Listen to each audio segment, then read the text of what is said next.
The absurdity of HOA rules was nothing new to me. But when Karen, our power-hungry HOA president, banned snowplows just before the worst blizzard in decades, I knew we were in for a reckoning. Standing on her pristine driveway like a queen lording over her kingdom, she announced the new rule at the monthly meeting, nose turned up as she declared snowplows an eyesore and damaging to the roads, insisting all snow removal go through an HOA-approved contractor. My jaw nearly hit the frozen pavement.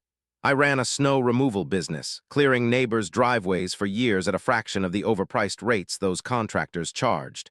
But Karen didn't care about practicality or community, only control, and with her signature, "It's in the HOA rules now, take it up with the board," which she ran.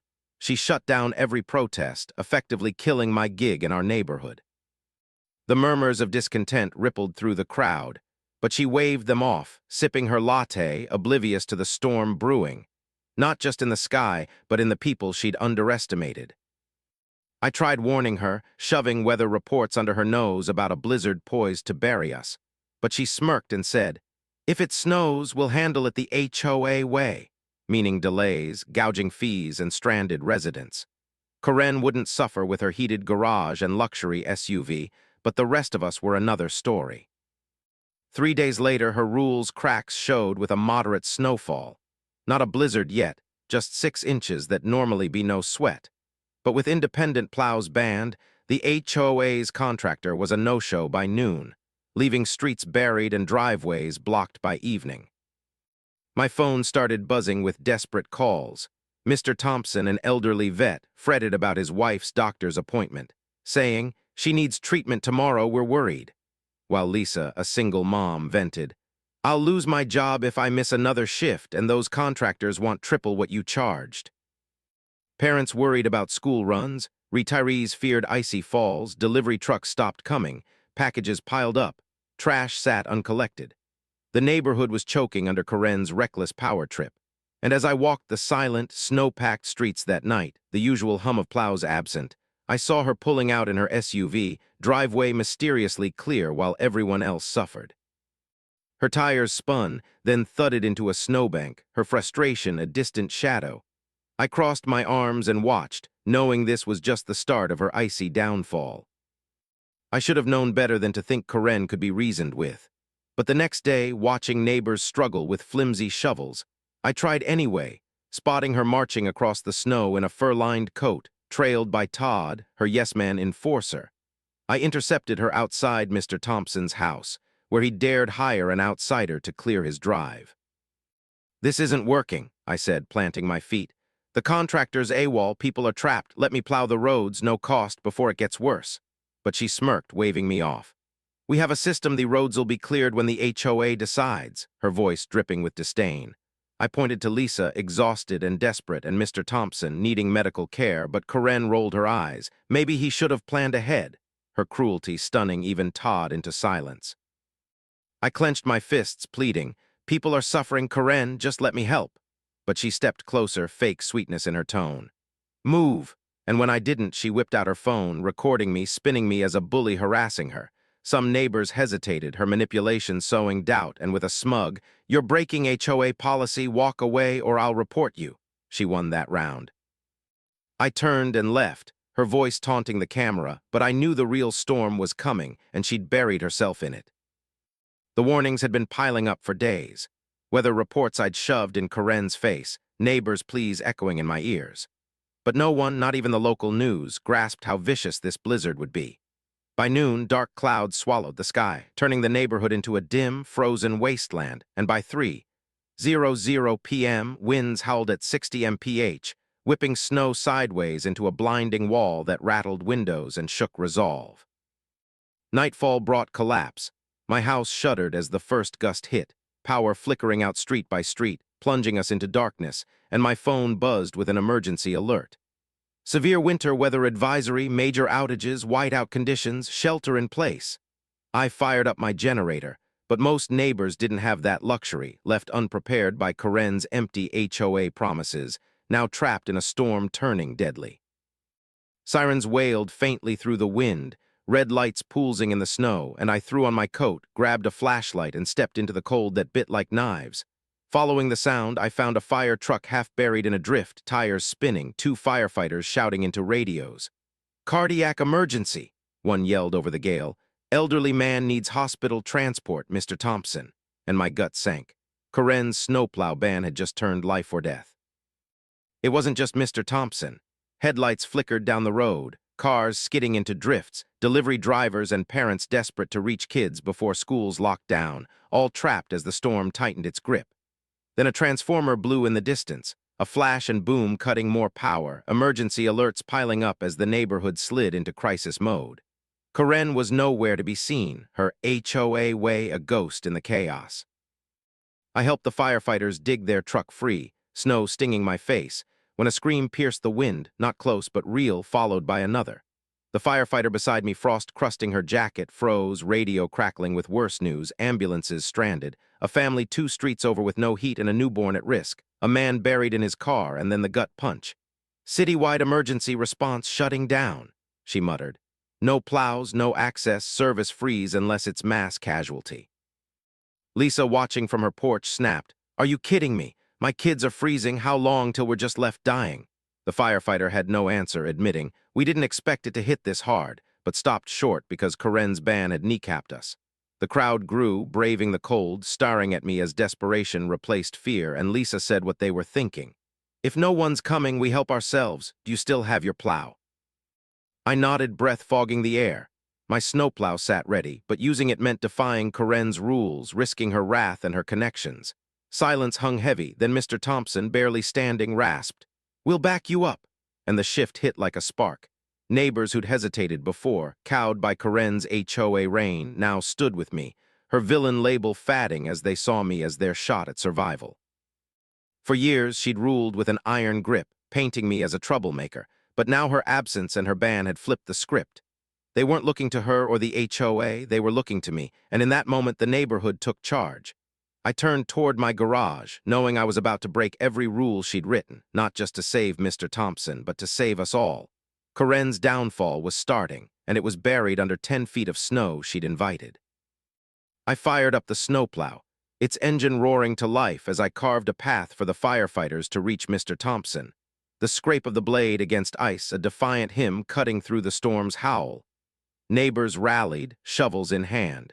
A gritty unity we hadn't seen in years under Corinne's thumb, moving together to save one of our own without her HOA blessing.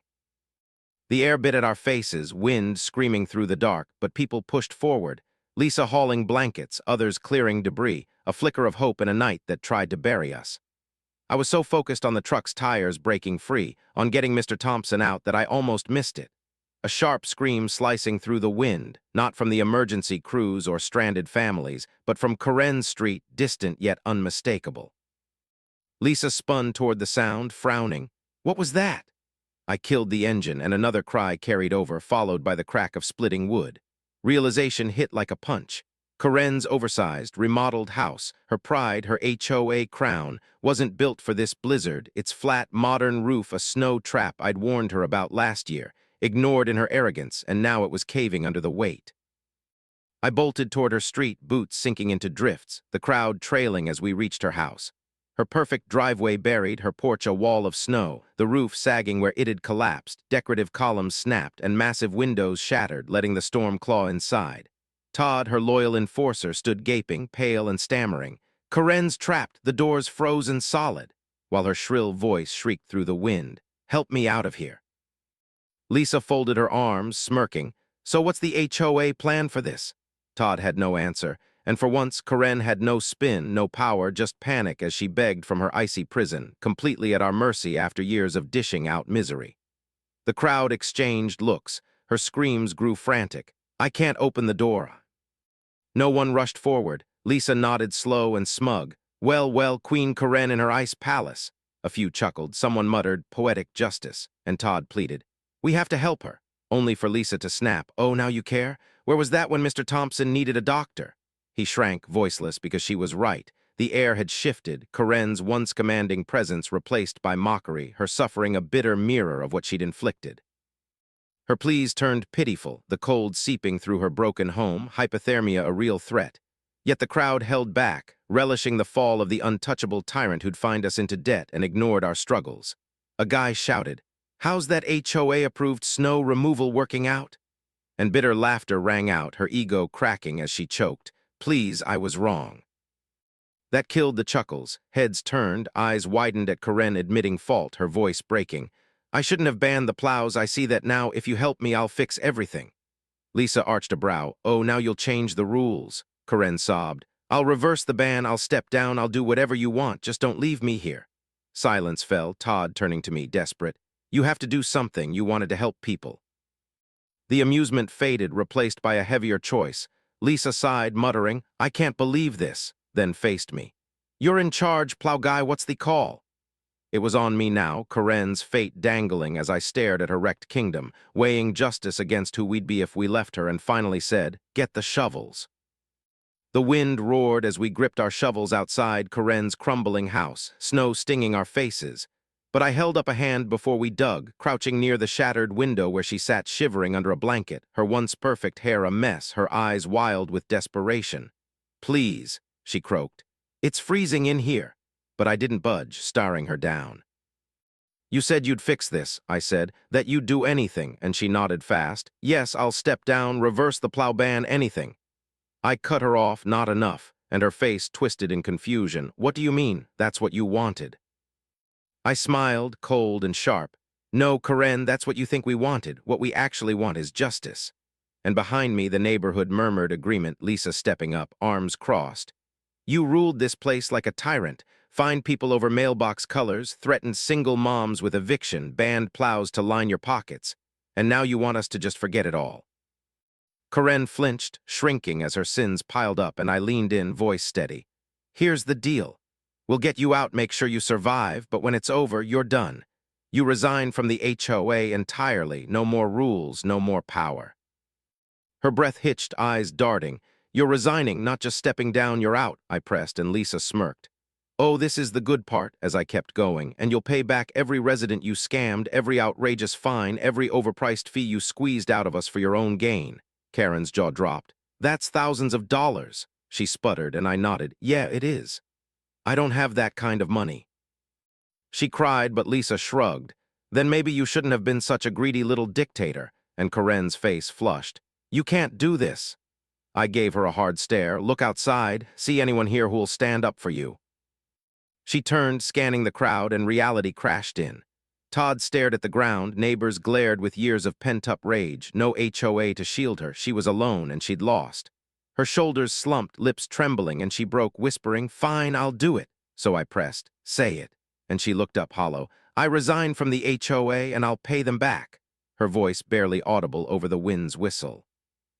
Lisa grinned. "Great, let's get you out before you turn into a Karen-sickle." And I stepped back, lifting my shovel. "All right, people, let's dig her out." We hacked at the snow blocking her door, blades biting into the drift as Karen sat inside, a fallen queen in her icy ruin, her reign ending not with a bang but a whimper. She stumbled out onto her wrecked porch, shivering, blanket clutched tight, her house a disaster. Roof sagging, windows shattered, driveway buried. But the real wreckage was her power. The crowd watched, not with relief or sympathy, but a cold satisfaction, the air thick with the shift. She was free, but unwelcome, her years of tyranny now a noose around her neck. Lisa broke the silence, stepping forward. "So you finally get to feel what it's like to be at our mercy." And before Karen could reply, a crumpled HOA fine hit her feet. Then another and another, a storm of old citations raining down. Grass too high, trash cans out, driveway cracks, her own rules thrown back at her. She paled, recognizing everyone, and Todd tried to intervene. "Hey, let's not." But Lisa snapped. "Shut up, Todd, you backed her every step," and he shrank, knowing she was right. Karen's empire was ash, and we weren't done yet. Karen stood trembling on her ruined porch, blankets slipping as the barrage of crumpled fines pelted her. Years of her own petty tyranny flung back in a bitter hail. Notices for wheelchair ramps, garden gnomes, chalk drawings, each one a shout of resentment from a neighborhood she'd squeezed dry. Mr. Thompson rasped, "You fined me for my ramp, said it was aesthetic." And Lisa piled on, tried to evict the Hernandez family over beige paint, banned kids, chalk, called cops on a basketball game. her voice a whip cracking through the cold. The crowd's accusations stacked like the snow around us. Corinne's face drained, shaking not just from the chill but the weight of her unraveling legacy, and Lisa stepped closer, voice low and lethal. "You don't belong here anymore." Karen's lips parted. "What?"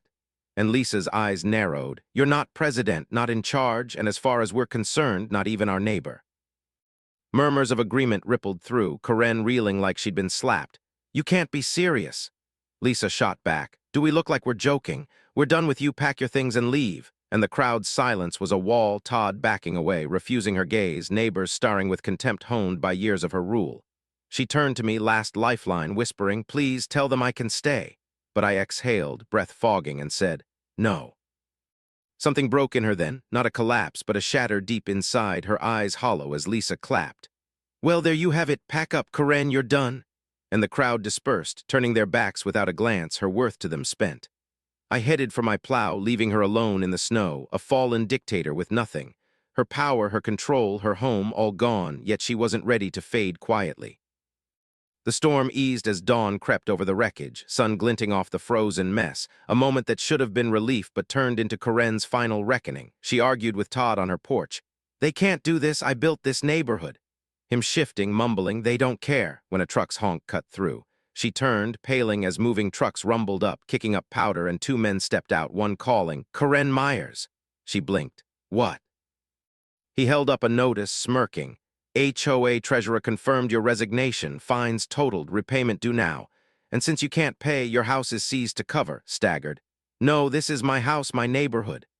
But the crew ignored her, unloading boxes to pack her out like any deadbeat, while neighbors gathered, snapping photos, filming her public fall.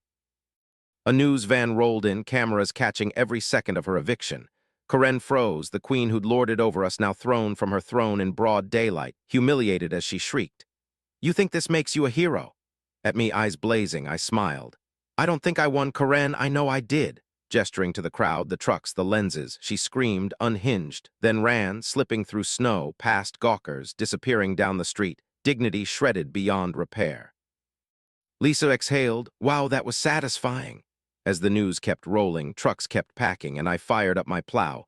We'd saved ourselves, buried Corinne's reign, but the HOA lingered, a wounded beast we'd have to tame next. For now, though, the street was ours, and I plowed through the drifts, clearing a path not just for us, but from her. Corinne was gone, her empire dust, and we'd made damn sure of it. Corinne's scream faded into the snowy distance as the moving trucks hauled her life away. Her ruined house a hollow shell under the rising sun. Neighbors lingered, snapping last photos of her downfall, a mix of relief and grim glee settling over the street as the news crew packed up, their footage of her public eviction already primed to go viral. I plowed the drifts, clearing paths for stranded cars and emergency crews, the roar of my engine a steady pulse against the quiet that followed her exit.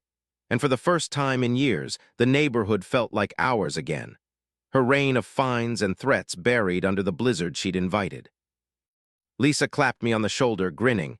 "That was better than TV, Queen Corinne dethroned live." And I smirked, wiping snow from my gloves, knowing we'd won more than a fight, we'd reclaimed our ground. But the HOA still loomed, a battered machine without its tyrant, and as the snow settled, whispers of what came next buzzed through the crowd. Corinne was gone, but her system wasn't, and we weren't about to let it fester. The call for a meeting came fast. Days later, we crammed into the community center, a freezing hall of folding chairs, no Corinne perched on her throne, just neighbors raw with anger and a chance to rewrite the rules. Lisa kicked it off, voice sharp. "We should burn the HOA to the ground." Earning cheers from some, hesitation from others. Todd, quieter since Corinne's collapse, raised his hands. "I get it, she was a nightmare, but ditching it entirely.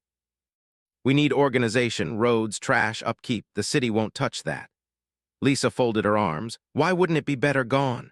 Todd sighed. "The HOA's only as bad as who runs it. With decent people it could work." And silence fell, heavy with possibility. For once, Corinne's shadow wasn't there to choke dissent, and people had a choice, fear replaced by a spark of control. Then a voice cut through from the back. "What about him?" Heads swiveled, eyes landing on me, and Lisa grinned. "Oh, I love this idea," while I blinked. "Wait, what?" She leaned in. "You helped us, plowed the roads, stood up to her. You led the fight. If anyone should run it, it's you." And murmurs swelled into agreement, Todd nodding. I'd be okay with that, as I protested. Guys, I'm a snowplow guy, not a politician. Lisa smirked. Yeah, but you're not a power-hungry maniac. That's a massive upgrade. And the room buzzed, discussion erupting as folks warmed to the notion. For years, I'd fought the HOA's nonsense, and now they wanted me to fix it, turn it into something that served us, not ruled us. I sat back, stunned, watching faces I'd plowed paths for, fought for, now looking to me with trust I hadn't sought but couldn't ignore. The idea took root. Corinne's HOA had been a cudgel, but maybe it could be a tool, stripped of her greed, rebuilt by people who'd tasted her tyranny and refused to repeat it. I exhaled, scanning the room, their eyes steady, hopeful, and finally stood. All right, let's do this right. Cheers broke out, not wild, but resolute, a pact to bury her legacy for good. We weren't just kicking her out. We were kicking out her way, and as the meeting stretched on, hammering out new rules, I felt the shift. No more fines for petty crap, no more control freaks, just a neighborhood taking its first shaky steps toward something better. Corinne's ghost lingered, but we were louder. The meeting stretched late into the night, folding chairs creaking as we tore apart Corinne's HOA playbook. Neighbors pitched ideas, voices rough with years of bottled frustration, and I stood at the front, half leading, half learning, scribbling notes on a whiteboard. No fines for dumb stuff like mailbox colors, fair rates for services, decisions by vote, not fiat. Lisa grinned from the sidelines. This is what it should have been, people, not pawns. While Todd, still shaky from his Corinne-loyal days, offered quiet fixes to keep roads plowed and trash picked up, proving he wasn't all lapdog. We scrapped her contractor scams, opened snow removal to anyone with a plow, me included, and set a rule. No one person could hoard power again, every move checked by a board of us, not her. By the end, hands shot up in a tired but firm vote. I was in, not as some king, but a guy with a plow and a promise to keep it sane. And as we filed out into the cold, the air felt lighter, like we'd shoveled off more than snow. Days later, I plowed the last drifts, streets clear and open, kids sledding where cars once spun. Corinne's ban a memory, her HOA way replaced by ours, practical and human. Spring crept in slow, melting the ice that trapped us, and the neighborhood bloomed. Literally, with gardens she'd once find now sprawling free, and figuratively with folks chatting over fences instead of ducking her wrath. The HOA still existed, but it was a shadow of her reign. No petty citations, no threats, just a lean setup for basics, meetings quick and civil. My plow business humming again without her rules choking it. People stopped by, some with thanks, others with ideas. Mr. Thompson, cane in hand, grinned. Never thought I'd see the day. And Lisa, hauling her kids' bikes out, smirked. You're not half bad at this. It wasn't perfect, but it worked, a fragile trust holding us together after years of her divide and conquer. The videos of her meltdown still floated online, a petty badge of our win, but I cared more about the quiet streets, the unshoveled driveways I cleared for free when folks couldn't pay. Corinne's house sold fast, a young couple moving in oblivious to its tyrant past. I rode by once, saw them painting it blue, a color she'd defined into oblivion, and smiled, knowing her ghost was fatting. Rumors swirled about her fate. Some said she'd slunk to another HOA across town, chasing control like an addict. Others swore she'd vanished, too humiliated to resurface. Either way, she never came back, her name a cautionary tale swapped over beers at barbecues. Todd stuck around, quieter, useful, proving he could unlearn her ways, and the news crew ran a follow-up. Neighborhood reclaims itself. My plow in the background as Lisa quipped on camera. Turns out we didn't need a queen, just a guy with a shovel. I didn't feel like a hero, just a neighbor who'd had enough, but the trust stuck. Folks elected me again at the next meeting, no fanfare, just nods and keep it up. And I did, plowing through red tape like snow, keeping it simple. Help, don't hurt. One evening, I sat on my porch, spring air warm, watching kids chase fireflies where her fines once reigned. My plow rested in the garage, the HOA's new rules tacked on my fridge, and I exhaled, long and slow, feeling the weight of her era lift for good. We'd rebuilt, not just the streets, but us, and Corinne's blizzard had buried her, not us. Spring settled in like a long-overdue guest, the snow gone, replaced by green lawns and kids' laughter echoing down streets once silent under Corinne's grip. My porch became a nightly perch. Coffee swapped for a cold beer as I watched the neighborhood breathe, no longer choked by her HOA stranglehold. The plow sat quiet in my garage, its blade still sharp but resting, my business humming again without her bands, neighbors waving as they passed, some tossing a thanks for a driveway I'd cleared in the storm's aftermath. The HOA limped on, reshaped by our hands. Meetings were short, held in that same drafty hall, but now it was us talking trash pickup and potholes, not her dictating mailbox shades. I ran it loose, no power trips, just a guy with a whiteboard and a knack for cutting through bullshit. Lisa dubbed it the People's HOA, smirking as she hauled her kids' chalk art off the sidewalk free of fines, and Mr. Thompson's ramp stood proud, a middle finger to Corinne's aesthetics. We all cheered quietly. Her old house glowed blue under new owners, a color she'd have hated, and I grinned every time I plowed past. Her kingdom was ours now, rebuilt from the drifts she'd left us in. Corinne never showed her face again. Gossip pegged her in some distant HOA, chasing control like a junkie or hiding out licking wounds too deep to show. It didn't matter, she was gone, her name a punchline at cookouts, her videos. Karen's Blizzard meltdown. Still racking views, a petty trophy we didn't need but enjoyed. The news ran that follow-up, framing me as the plow guy who broke her reign, but I shrugged it off. Truth was, we'd all done it, shovels and grit against her rules, and the real win was the quiet nights, the unfined gardens, the kids' bikes cluttering driveways she'd have ticketed. Todd stuck around, useful now, suggesting snow prep ideas without her shadow, and even the city took note, easing up on us after the storm exposed their own failures. Our little rebellion had ripple effects, but I cared more about the block, the trust we'd forged in that blizzard's chaos. One afternoon, Lisa dropped by with a pie, kids in tow, and said, "You know you're stuck with this gig, nobody else wants it." And I laughed, fine by me, because it wasn't about power. It was about keeping what we'd won. Months later, summer rolled in, fireflies dancing where snowbanks once loomed. I sat out front, dogs barking down the street, the HOA's new charter pinned up inside, a lean list of don't be a jerk rules we all liked. The plow rested, my days split between clearing jobs and quick votes on streetlights. No drama, just life ticking on. Corinne's ghost faded, her house repainted, her fines refunded from her seized sale, her legacy a lesson we'd never repeat. And as I watched the sun dip, casting gold over a neighborhood she'd tried to crush, I felt it. Peace, real and hard-earned, not just from her exit, but from what we'd built after. We faced her blizzard, her bans, her tyranny, and come out stronger. No heroics, just neighbors who'd had enough. And when the next winter loomed, I'd be ready, plow primed, not for her, but for us. She'd lost everything, power, home, dignity, buried under 10 feet of snow she'd summoned, while we rose, united, a community she couldn't break. I raised my beer to the dusk, grinning at the quiet streets. Corinne was gone, we won, and this time it stuck.